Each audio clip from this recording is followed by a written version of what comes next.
Hi everyone. On a personal note, I just want to begin by saying thank you all for coming. It's such a pleasure in particular to see some of our students here and people whose work in disability studies I appreciate so much. And thank you very much as well to Professor David Bolt for inviting us to deliver this plenary. It's much appreciated.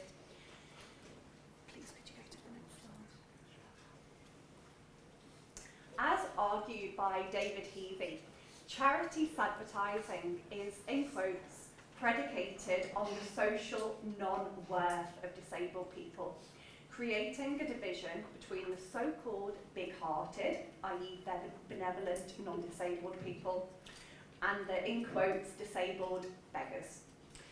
Despite disabled people pissing on pity, for decades they have been represented as sad cases in charity advertisements, which have influenced how vast numbers of people perceive disability. Throughout history, charity promotions and advertising has pervaded public life, with forlorn money-box statues of disabled children and guide dogs scattered around shops and towns, huge billboards lamenting the lives of people with impairments. And in more recent years, fundraising appeals now feature so often in magazines and television advertising breaks that we consider them to be tedious, albeit those that are particularly hard-hitting or heartstring-tugging often go viral on social media, gaining millions of likes and spreading pity-provoking messages across the globe. Drawing on a chapter from my upcoming book, Advertising Disability, which will feature in Professor Bolt's Autocritical Disability Studies book series, my presentation focuses on the extent to which portrayals of disability have changed in charity advertising in recent years. As a core member of the CCDS and senior lecturer in disability studies at Liverpool Hope University, who researches representations of disability in advertising, I am particularly interested in the persuasive and often very subtle ways in which advertisements communicate messages about disability. Although disability charities seem to be veering away from dehumanising, overtly offensive advertising campaigns, for example, increasingly charity advertisements are focusing on inspiring campaigns that show disabled people fighting back against societal stigma, alongside advertisements that urge people to challenge disabling barriers and attitudes. The main message that continues to be sent out is that disabled people are inherently, in quotes, different from the rest of society, reinforcing what Professor David Bolt describes as the normative social order. In past decades, pity-provoking charity advertisements promoted harmful attitudes towards disability in explicit ways. For instance, the black and white print advertisement featured on this slide was produced by the UK's, forgive me for using this slur, Spastic Society, which is now known as Scope, in the 1960s. So the tagline, which includes the slur again, is, in quotes, "John is a spastic, he needs your help." And this is positioned beneath the close-up image of a young boy, while smaller text says that John desperately needs the care and the training that we can give him, and thousands of children like him. Will you join us in getting John on his feet? Making a desperate cry for help, stating that a disabled child needs to be saved by non-disabled benefactors, while using emotive, pity-provoking black and white imagery. This fundraising appeal exemplifies historical disability charity advertisements. With disabled activist complaints about charities being dismissed as militant for many years, as Susan Scott Parker documents, signs of change have only emerged recently. Various high-profile disability charities have rebranded. For example, there's MenCap's shift towards raising awareness of barriers that impact people with learning disabilities, in contrast to its previously infamous Little Stephen logo, which was a cartoon depiction of a despondent-looking young disabled boy.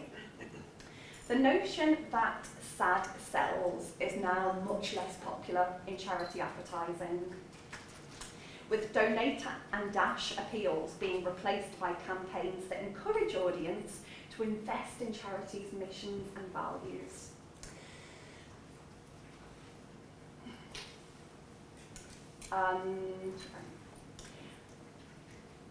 Seeing the positive differences their donations can make.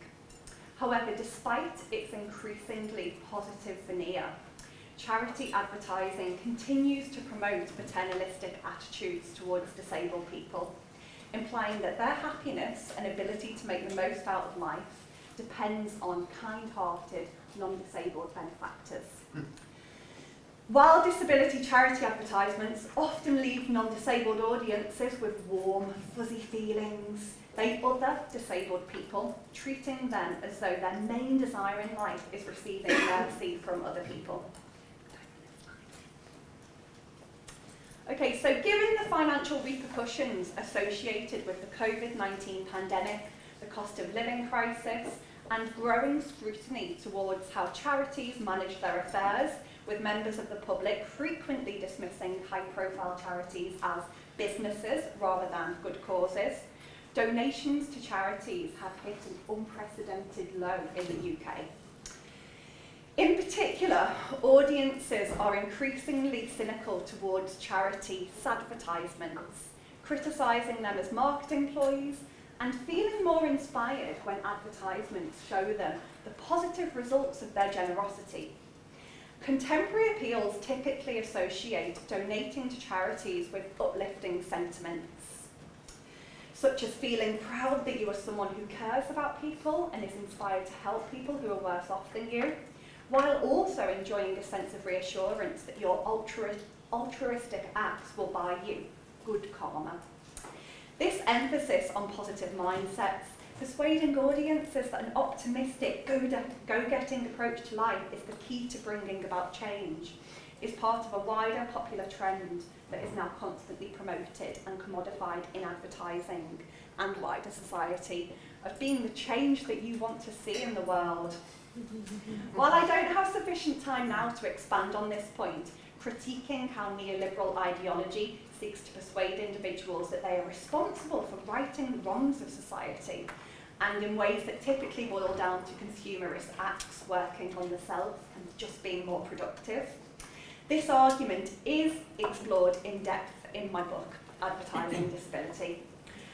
However, what I will say now is that superficially positive charity campaigns exist against a backdrop of, in quotes, humble brags hashtag, that are ubiquitous across social media, with people often sharing stories and images of themselves, helping the so-called needy, gaining likes and many more followers in the process, alongside a volume and variety of profit-driven companies capitalising from the charity glow that appeals to a generation of consumers expecting, as Carlson says, brands to give back.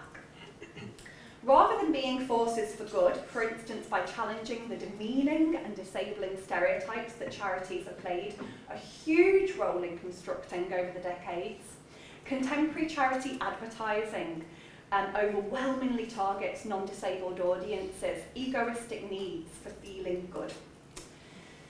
A sense of self-satisfaction and pride for helping those who are supposedly less fortunate, using false notion of assumed authority as non-disabled people's arrogant, patronising and self-serving attitudes are frequently, in quotes, cloaked in helpfulness. I suggest that even though they appear to be turning over a new leaf, many charity advertisements continue to encourage non-disabled audiences to feel a sense of superiority towards disabled people. Perversely, research by Lee and Atkinson finds that people who donate to charities prefer advertisements to portray, in quotes, happy victims, who, despite tragic circumstances, can now look forward to much brighter futures thanks to charitable interventions. Rather than being exposed to images of doom and gloom, like what we saw in Scope's advertisement in the previous slide, Many people now struggle to relate these images to their own lives and experiences, and instead prefer to see the positive results of their generosity. The problematic aspects of the positive appeal approach is exemplified in a television advertisement produced by UK charity Guide Dogs for the Blind. The advertisement, which features Emma, who is visually impaired, her guide dog, Jazz, and her 2 young children, demonstrates how charity advertisements contribute to the normative social order by depicting disability, in this case blindness, as, in Rosemary Garland-Thompson's words, a sentimental, in quotes, project that morally enables a non-disabled rescuer. The awe effect is invoked from the beginning of the advertisement, with scenes of Jazz, the guide dog, as a puppy, and Emma's story emphasising the benefits that are associated with donating, as the advertisement focuses on her walking outside, grocery shopping, and visiting a playground with Jazz and her children. On this slide, I've included a screenshot from the advertisement showing Emma patting Jazz lovingly. The advertisement is accompanied by soft, uplifting piano music that builds a sense of intimacy and optimism, while Emma's child narrates the part of the advertisement and says, "See Jazz and Mum walk us to school. That wasn't very easy for Mum before. Her eyes don't work properly. See Jazz help Mum be Mum." Followed by Emma, "Every hour someone in the UK, someone goes blind. For just £1 a week, you can sponsor a puppy like Jazz and help a life like mine."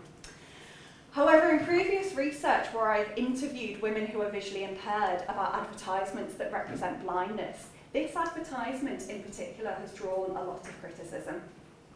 In the words of one participant, in quotes, "It's made out that before Emma had her dog, she couldn't do anything at all, she couldn't function. I found it so infuriating to support a life like mine, like blindness is some sort of disease. I know it's funding for guide dogs, great, but it's like begging. People are going to see that advertisement and think it's not just Emma, that all blind people can't do it either.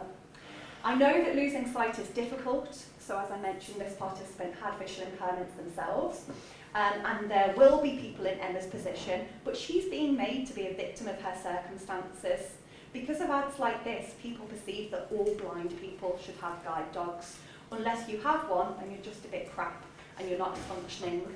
In some ways, it actually puts me off wanting to get a guide dog. I feel like I'm losing a bit of my own identity because of it. That definitely comes across in the ad. It's almost like the dog is top dog, leader of the pack, and you're just there. As Wright Thank you, David. As Wright highlights, the cruel irony is that fundraising campaigns provide those who donate with an opportunity to humanise themselves by using a group of people that wider society dehumanises on a regular basis. Despite the feel-good vibes that contemporary charity advertisements seek to elicit, they capitalise from the assumption that disabled people can't do anything without interference from others. Moreover, these campaigns reinforce the toxic idea that disabled people's lives could be so different if only they accepted help from other people. Using Gray's concept of benevolent othering, I suggest that although recent charity advertisements seem to endorse the bright side of things, the underlying assumption is that the changes disabled people are waiting for can simply be brought about by charities and non-disabled people. Drawing on Gray's words, benevolent othering occurs when actions and messages appear to be positive and caring on the surface, in quotes, despite functioning to maintain the subordination of people who are oppressed. One of the problems with the proliferation of charity advertisements featuring disabled people is that they reinforce the implicit message that without charity, disabled people's livelihood and achievements would not be possible. Thank you.